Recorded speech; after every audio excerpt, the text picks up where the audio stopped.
हरे कृष्णा। क्या आप जानते हैं कि दुनिया की एक चर्च के पास इतनी दौलत है कि उसे एप्पल, माइक्रोसॉफ्ट और अल्फाबेट जैसी कंपनियों के बीच गिना जा सकता है। शायद आपको यकीन ना हो, लेकिन ये काफ़ी हद तक सच है। आज की तारीख में वेटिकन सिटी से ऑपरेट किए जाने वाले कैथोलिक चर्च की कुल संपत्ति $2 ट्रिलियन मानी जाती है। जी हाँ, सही सुना आपने, वेटिकन सिटी जो सिर्फ 0.44 स्क्वायर किलोमीटर का एक छोटा सा इलाका है, 1.1 एकड़ यानी कि 44 हेक्टेयर, जो इसे दुनिया का सबसे छोटा लेकिन स्वतंत्र राज्य बनाता है, पूरी तरह कैथोलिक चर्च के कंट्रोल में है, जिसे इंडिपेंडेंट राज्य या नेशन माना जाता है। दुनिया का सबसे छोटा देश है जो रोम और इटली के बीच बसा हुआ है, लेकिन असल में ये एक ऐसा धार्मिक संगठन है जो अपना खुद का एक फाइनेंशियल एम्पायर चला रहा है। इतना ही नहीं, वेटिकन सिटी में एक बैंक भी है, वेटिकन बैंक, जिसे गॉड्स बैंक के नाम से जानते हैं, जो स्विस बैंक की तरह सीक्रेट अकाउंट्स के लिए प्रसिद्ध है, जो आज वेटिकन सिटी की अपार संपत्ति के राज को पूरी दुनिया से छुपाए हुए है। आज हम एक ऐसे विषय पर बात करने जा रहे हैं जो न केवल चौंकाने वाला है, बल्कि हमारे भारत, हमारे सनातन धर्म के लिए भी बहुत महत्वपूर्ण है। क्या आपने कभी सोचा है कि हमारी सरकार के बाद भारत में सबसे ज्यादा जमीन का मालिक कौन है? आप सोचेंगे कोई भी हो, हमें क्या करना है, हम अपनी भक्ति करेंगे। जी हाँ, वो तो करनी ही है, पर यह विषय हमसे, आपसे किस तरह जुड़ा हुआ है, उसके लिए आपको हमें सुनना होगा, क्योंकि जवाब आपको अंदर तक हिला सकता है। और ये कोई बड़ा कॉरपोरेशन, कोई बड़ा औद्योगिक घराना या कोई प्राचीन शाही परिवार नहीं। जी, विभिन्न रिपोर्ट्स और अध्ययनों से सामने आई सच्चाई एक अलग ही तस्वीर दिखाती है। एक ऐसी संस्था जो पारंपरिक रूप से तो भूमि मालिक नहीं है, फिर भी उसने हमारे देश पर, इस देश की पवित्र भूमि पर अविश्वसनीय रूप से अधिकार कर लिया है। खुद को तैयार कर लीजिए, क्योंकि आप सोच भी नहीं सकते कि भारत में सरकार के बाद सबसे बड़ा गैर सरकारी भूस्वामी कैथोलिक चर्च है। जी हाँ, बिल्कुल सही सुना आपने, कैथोलिक चर्च। अनुमान है कि उनके पास पूरे देश में 17.29 करोड़ एकड़ जमीन है, यानी 7 करोड़ हेक्टेयर से भी ज्यादा, जो उन्हें सरकार के बाद पूरे देश में दूसरा सबसे बड़ा भूस्वामी बनाती है। अब आप सोच रहे होंगे कि ये सब कैसे हुआ, इतनी बड़ी जमीन कैसे इकट्ठा हुई? तो इस बड़े भूस्वामित्व की जड़ें आज़ादी से पहले के दौर में है। ब्रिटिश राज के दौरान भारतीय चर्च अधिनियम 1927 जैसे कानूनी ढांचों के तहत कैथोलिक चर्च को बड़ी मात्रा में जमीनें दी गई। ये ज़मीनें अक्सर अलग अलग उद्देश्यों के लिए दी गई, जैसे कि पूजा स्थलों के लिए, स्कूल्स, कॉलेजेस, हॉस्पिटल्स और फिर सामाजिक कल्याण जैसे कुछ संस्थानों के लिए।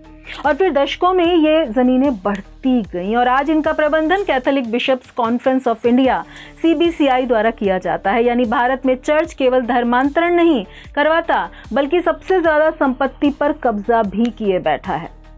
देश में बहुत से लोगों का मानना है कि सरकार के बाद सबसे ज्यादा संपत्ति वक्फ बोर्ड के पास है, लेकिन उनका ये मानना सही नहीं, क्योंकि सरकार के बाद सबसे ज्यादा जमीन है कैथोलिक चर्च ऑफ इंडिया के पास। गवर्नमेंट लैंड इंफॉर्मेशन सिस्टम की वेबसाइट पर दी गई इंफॉर्मेशन के अनुसार फरवरी 2021 तक भारत सरकार के पास लगभग 15,531 स्क्वायर किलोमीटर जमीन है और इन जमीनों का उपयोग 51 मंत्रालय और 116 पब्लिक सेक्टर कंपनीज कर रही हैं।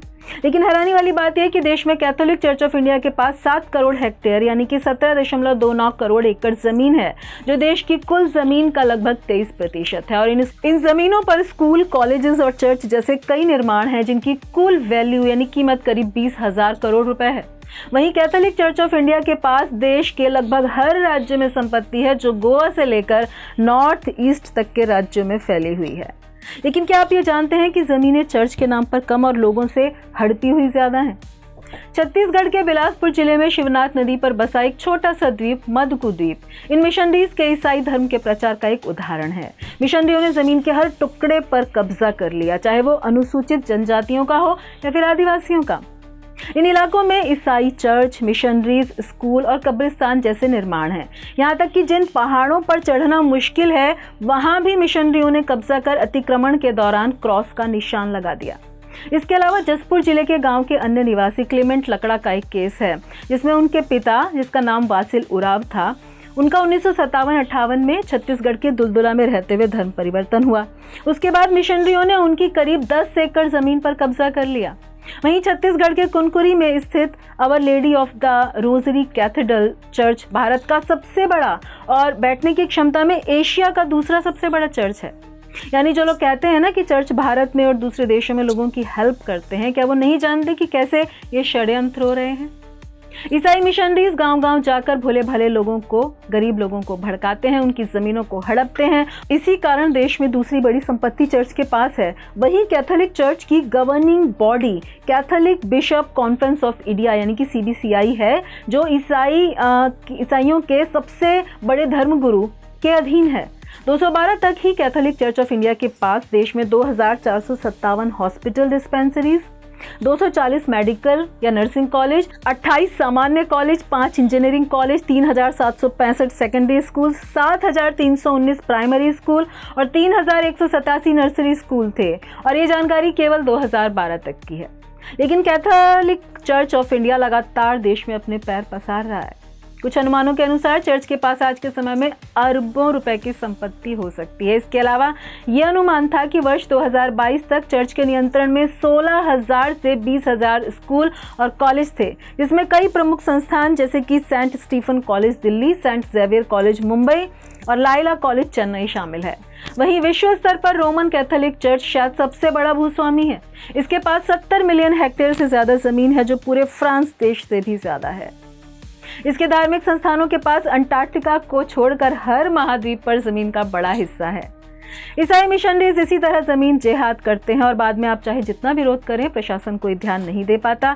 ईसाई मिशनरीज द्वारा जमीन पर हमेशा के लिए कब्जा कर लिया जाता है और असल में जिनकी जमीनें हैं उन्हें कोर्ट कचहरियों के चक्कर लगाने पड़ते हैं, पर रिजल्ट कुछ नहीं। इसलिए ईसाई मिशनरीज के इस कुचक्र से हमें दूर रहने की जरूरत है। जेरोम एंटोजी, एक पॉलिटिकल रिलीजियस ऑब्जर्वर जो खुद एक कन्वर्टेड क्रिश्चियन है, लगातार देश को सालों से आगाह कर रहे हैं। वो कहते हैं कि चर्च में इन मिशनरीज की कॉन्फ्रेंस होती हैं, उन कॉन्फ्रेंस में डिस्कशंस होते हैं, स्ट्रेटजीज बनाई जाती हैं कि कैसे भारत को कन्वर्ट करें। भारत के प्रधानमंत्री से लेकर एक एक व्यक्ति सभी उनके निशाने पर हैं। आप जो लोग भी ये वीडियो देख रहे हैं उनसे हम अपील करते हैं कि जोशुआ प्रोजेक्ट करके एक वेबसाइट है, आप उसे पढ़िए। उसमें लिखा है पूरे देश को माइन्यूट लेवल तक डिवाइड करके कौन कौन सी जगह में कैसे कैसे लोग हैं, कितनी अलग अलग जातियां हैं, जनजातियां, कास्ट, किसकी कितनी पॉपुलेशन है, उसको सब में डिवाइड किया गया है।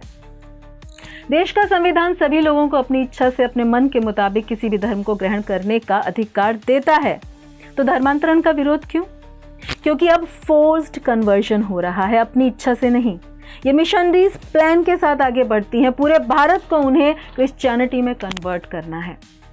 हमारे देश में कास्ट सिस्टम है जो कि वर्ण व्यवस्था का बिगड़ा हुआ स्वरूप है। लेकिन असलियत ये है कि कास्ट सिस्टम है तो उन्होंने उसे डिवाइड किया है कि हर कास्ट को कैसे टारगेट करना है।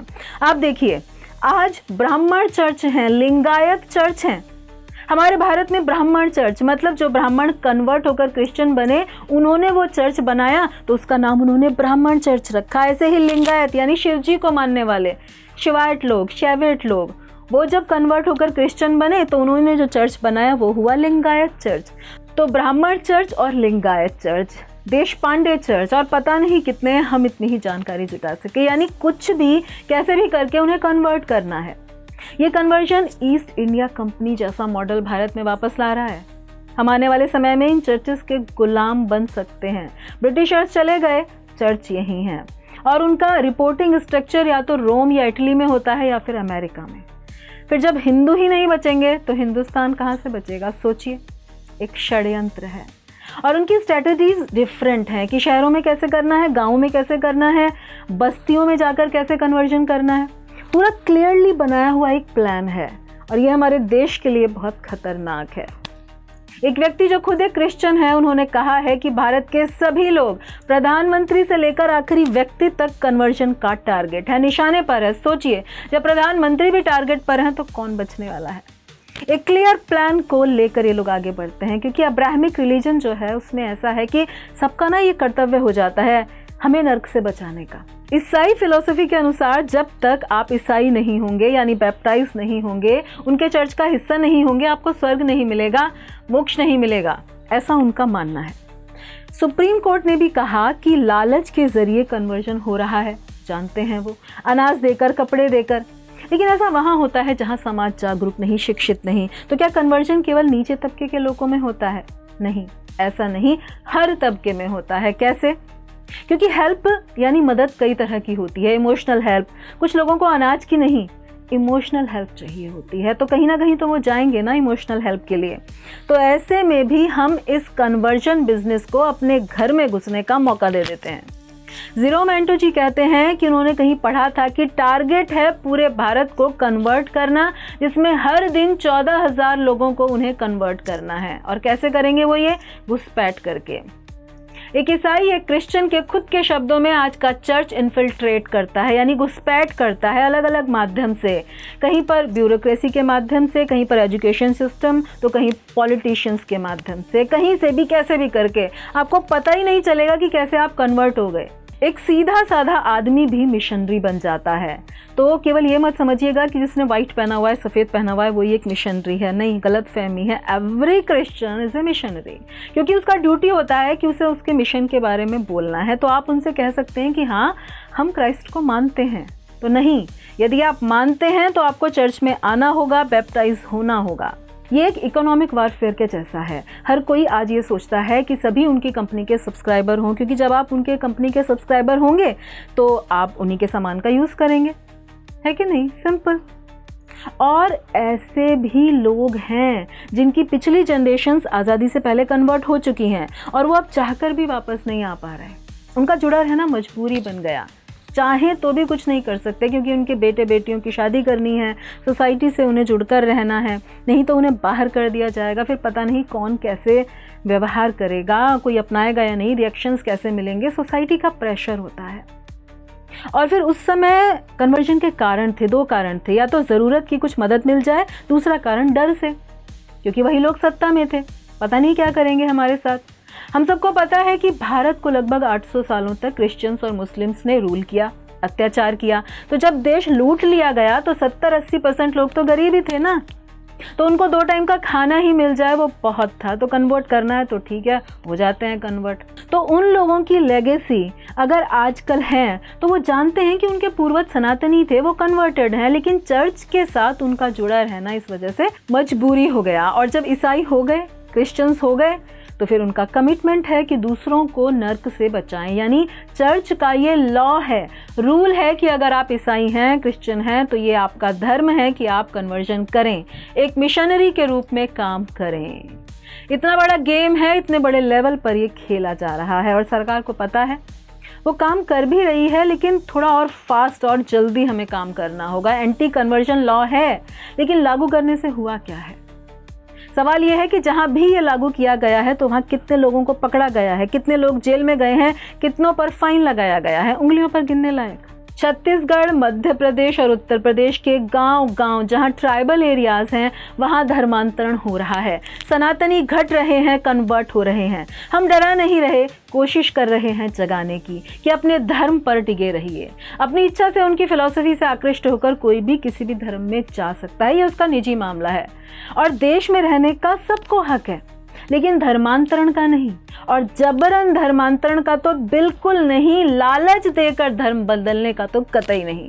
जैसा कि हमने ऊपर आपको बताया, जहां लोगों की एकड़ों जमीन हड़प ली गई, ये एक स्कैम है। और इसीलिए छत्तीसगढ़ और कई स्थानों पर लोकल्स ने ही मिशनरीज का उनके क्षेत्र में आना प्रतिबंधित कर दिया, मना कर दिया, रोक दिया। सनातन धर्म के अनुयायियों के लिए ये जानकारी बहुत महत्वपूर्ण है। ये हमें अपनी जमीन, अपने मंदिरों, अपने पवित्र स्थानों और उनसे जुड़ी हुई सांस्कृतिक विरासत की रक्षा करने के बारे में प्रेरित करती है। भारत की भूमि सिर्फ मिट्टी और संपत्ति नहीं है, ये सहस्त्राब्दियों की आध्यात्मिक ऊर्जा है, ऋषियों के बलिदान और अनगिनत भक्तों की गूंज से भरी हुई है। इसीलिए ये वीडियो देखकर आप ये मत सोचिएगा कि हम लोगों को उकसा रहे हैं, नहीं, बिल्कुल नहीं। ये तो वो देश है जहां अपने ही भगवान को उन्हीं के जन्मस्थान में बैठाने के लिए 500 सालों तक लाखों लोगों ने अपनी बलि दी। कोर्ट में केस लड़ा गया, सिद्ध करना पड़ा कि भगवान श्री राम हैं। और ऐसे अनगिनत न जाने कितनी जगहों पर ऐसे कई केस चल रहे हैं और पता नहीं कब तक चलते रहेंगे। हम क्या उकसाएंगे, क्या डराएंगे, हम क्या ही समझाएंगे। तो फिर आप कहेंगे कि कहना क्या चाहते हो इस प्लेटफॉर्म पर ऐसे वीडियो का मतलब? तो हम ये कहने आए हैं कि समस्या की जड़ में जाना होगा। और जड़ ये है कि क्योंकि हम खुद अपने सनातन धर्म के विषय में कुछ जानते ही नहीं। जानते हैं क्या? हम सभी भगवान को मानते हैं, विश्वास करते हैं, लेकिन जब भी सामने से कोई दोस्त हो, कोई इंटेलेक्चुअल, कोई विद्वान, कोई नास्तिक या बच्चा भी कुछ पूछे ना या बहस करे तो हम जवाब नहीं दे पाते। हाँ, यही कहे ना कि क्या क्या क्या मिला तुम्हें, देखो, हाँ तुम इतना भगवान भगवान करते हो, क्या मिला, तुझे देख और मुझे देख, मैं कैसा हूँ। तो हम लोगों को चाहे कितना ही विश्वास क्यों ना हो, लेकिन क्योंकि ज्ञान नहीं, अच्छी तरह से जानते नहीं, तो हम अपने तर्क को, भगवान पर अपने विश्वास को साबित नहीं कर पाते, उसके पक्ष में मजबूती से खड़े नहीं हो पाते, इसलिए धीरे धीरे उनसे प्रभावित हो जाते हैं। जैसा कि हम सब ने केरला स्टोरीज में देखा था, उनका कन्वर्जन का यही कारण था, क्योंकि उन्हें वैसा वातावरण, सराउंडिंग्स नहीं मिली थी। और अगर उनका वातावरण या माहौल सब कुछ भक्तिमय या धार्मिक हो भी ना, तो भी क्योंकि खुद अभ्यास नहीं किया, शास्त्रों का अध्ययन नहीं किया, तो फिर यही सोचते हैं कि अरे तुझे जो करना है कर, मुझे जो करना है मैं करूँगा बस। और फिर सोचते हैं कि कह तो ये सही रहा है शायद, है ना। और फिर जब कभी भी उनका सामना होता है लोगों से, कुछ प्रश्नों से, तो वो अंदर से ना हिले हुए ही रहते हैं कि भगवान है भी या नहीं भी है, तो उन्हें खुश रखो बस, मैं क्या करूं। होता है ना ऐसा। और वहीं दूसरी तरफ कुछ ऐसे लोग होते हैं जो समाज में जो कुछ भी होता है धर्म के नाम पर, भगवान के नाम पर, उसे देखकर फेड अप हो जाते हैं, फ्रस्ट्रेट हुए रहते हैं। और फिर जब उन्हें उनके प्रश्नों के लॉजिकल, साइंटिफिक और सिस्टमैटिक आंसर्स नहीं मिलते, तो फिर उन्हें जो सही लगता है वो वही करते हैं, कि चाहे वो सही हो या गलत। ऐसे में उन्हें जो भी अच्छा लगता है, जो उन्हें कुछ समझा पाता है अपने तरीके से, या उनकी किसी भी ज़रूरत की थोड़ी सी हेल्प देकर उनकी मदद करता है, तो फिर वो उस ओर खिंच जाते हैं, चले जाते हैं। और फिर जिसको सब्सक्राइब कर लिया, यूज़ तो उसी को करेंगे, है ना। तो ज़रूरत है अपने धर्म, सनातन धर्म को जानने की, क्योंकि ये केवल स्वर्ग और नर्क नहीं, केवल मोक्ष नहीं, उससे ऊपर भी कुछ है, उसके बारे में बताता है। केवल मृत्यु के बाद मोक्ष नहीं, अपितु जीवन जीते हुए भी मोक्ष क्या है वो बताता है। बाहर की परिस्थिति कैसी भी हो, अपनी स्थिति ऐसी बन जाए कि बाहर का कुछ भी हमें दुखी, हमें प्रभावित ना कर सके, ये सिखाता है। एक कमल की तरह जिस पर पानी में रहते हुए भी जल की एक बूंद नहीं ठहरती, जीना सिखाता है। संसार में रहकर संसार का ना होना समझाता है। यह मूल्य ज्ञान हमारा सनातन हमें सिखाता है। इसलिए अपने धर्म, सनातन वैदिक धर्म पर मजबूती से टिके रहिए, उसे जानने की कोशिश कीजिए, उसे बचाइए, क्योंकि जब धर्म रहेगा तभी हम रहेंगे, और जब हम रहेंगे तभी हिंदुस्तान रहेगा। इसलिए यदि सनातन धर्म नहीं तो हम नहीं, और हम नहीं तो हिंदुस्तान कहाँ रहेगा, कहाँ बचेगा। धन्यवाद। हरे कृष्णा। ऐसे ही और भक्तिमय कार्यक्रमों के लिए देखिए हरे कृष्णा टेलीविजन, और इसे प्राप्त करने के लिए आप अपने केबल अथवा DTH ऑपरेटर से संपर्क करें, तथा और अधिक जानकारी के लिए आज ही डायल करें 7666 839 839।